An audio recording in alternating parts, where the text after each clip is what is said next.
So we know this for a fact that as long as there have been people, there have been tribes and cults and movements. It's just something that humans love to do. We love and are designed to do life together. And so if you're looking for common threads, you can tell the story of humanity by having a look at the movements in which people have been a part of. If you're looking for the common threads in each of those movements, really you got to boil it down to three things. Every movement, whether it's a brand-led movement, whether it's a religious movement, whether it's a new quest, an adventure, a new way of thinking, needs three things. One, a leader, somebody who's passionate, an idea, something that people can rally around. And number three, obviously, people. People need to be a part of a movement. When you get those three things in order, out of that emerge rules and rituals and routines and patterns and behaviors. And that's the stuff that we think of when we think of movements and tribes. But really, at the heart of it is those three things: a leader, an idea, and a group of people who are committed to both of those things.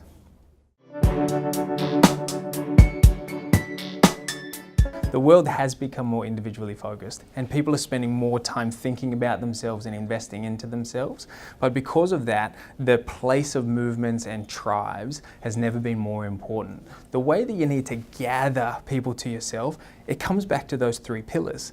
You need a leader who is prepared to stand up and do something. And you know that there's a lot of conversations out there today. There's a lot of people who are putting ideas into the space. But a leader knows the difference between talking a lot and actually having something to say. Anytime you've got a high level of alignment between that leader and their idea, the more aligned they are, the more influential that person is, and the more potential that that idea has to take a hold.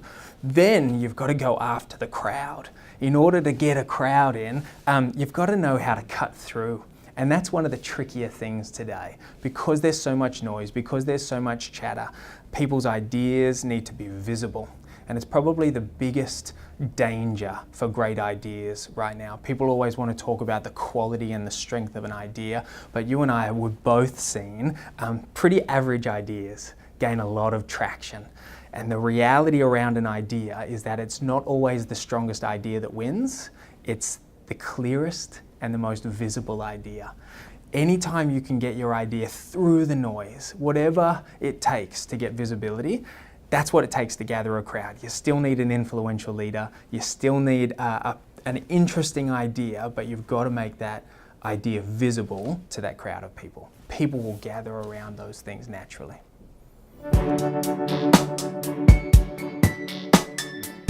In many ways, movements are built in the exact same way that they always have. Whether it was 2,000 years ago and around a leader with an idea, or whether it's last week and Nike launching a new product, any new movement is still built on those three principles. So I'm going to sound like a bit of a broken record here, but the way that those three things are made visible and brought together, I mean, obviously this is a conversation about technology. We've got more channels than ever before. So really it means if you've got a way of engaging with people who are important to you, first finding out what is important to them and how do they connect with each other, what platforms are they on, where do they congregate, and using those channels to reach out to them. So how do you pull a crowd to yourself?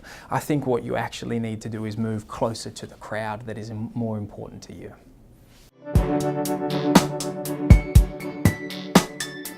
Yeah, personally, I think there is. I think there is a difference between an internal crowd, an internal tribe, because there's a difference between a crowd and a tribe, and an external one. Anybody that's joined your organization or business, well, actually what they've done is they've signed up to help you mobilize and build your tribe on the outside. And they have to be treated a little bit differently. I think one of the biggest failures in leadership today is that people have a leadership style, if that makes sense. And anytime somebody majors on their own style, it actually doesn't have a lot to do with the people that they're leading. And I always think about the metaphor of a master tailor. If you think about a custom suit or a bespoke piece of clothing and somebody who makes something that is to be sold off the rack, if you think about it, they're kind of the same thing. You've got fabric and it's stitched together. It's got a couple of buttons on it or a zipper. Ostensibly, a bespoke suit is the exact same thing as something off a rack, but a bespoke suit is inestimably more valuable compared to the one off the rack because it was custom made for somebody. And I think right now, if you're thinking about the tribes that you lead internally, our approaches to those people need to be tailored, just like a master tailor. And that's why it's going to be powerful. That's when it's going to be valuable. That's when it's actually going to have the impact that we are going after.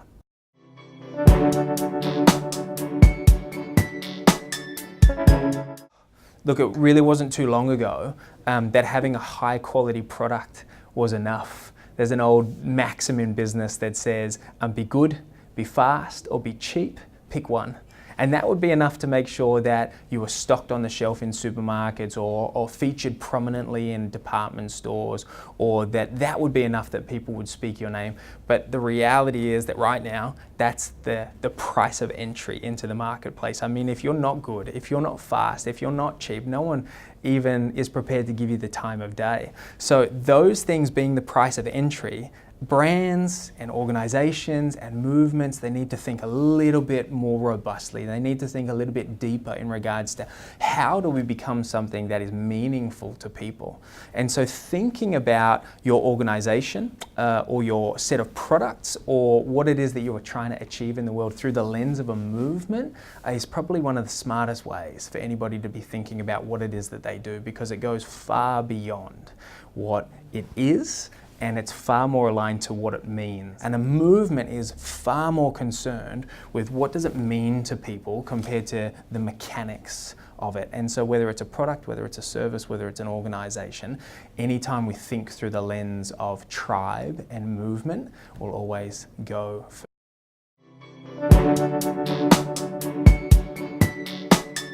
I think it's a really great question, because I think building a brand today is a little bit different than it was in the past. I mean, if you think about the great and explosive brands today, I think about brands like CrossFit, I think about brands like SoulCycle, I think about what Nike is doing to mobilize people. Each of these brands transcend what it is that they actually do.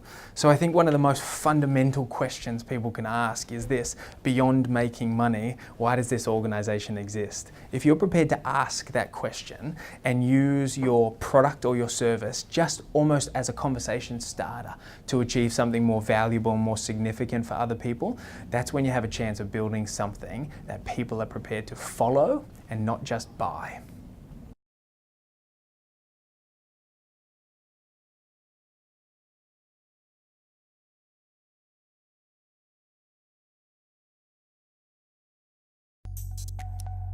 Work Club is not just a workspace. It's about creating experiences for our members that includes retail experience, that includes hospitality experience. If you work in isolation, you're less likely to find answers. The minute I walked in, I was just really blown away by the ambience and the feel of the place. This was the first place we found that was beyond 4 white walls. Nothing is a coincidence. Everything is there to create an experience that's second to none. Every piece of furniture in Work Club has got its story, and it's made by people who are passionate about what they do. You come here, it's like got the charm. Every single one of my clients that comes in here is like, oh wow, you know. It just really works for us. It's given a lot of actually strength to our brand when our clients come here.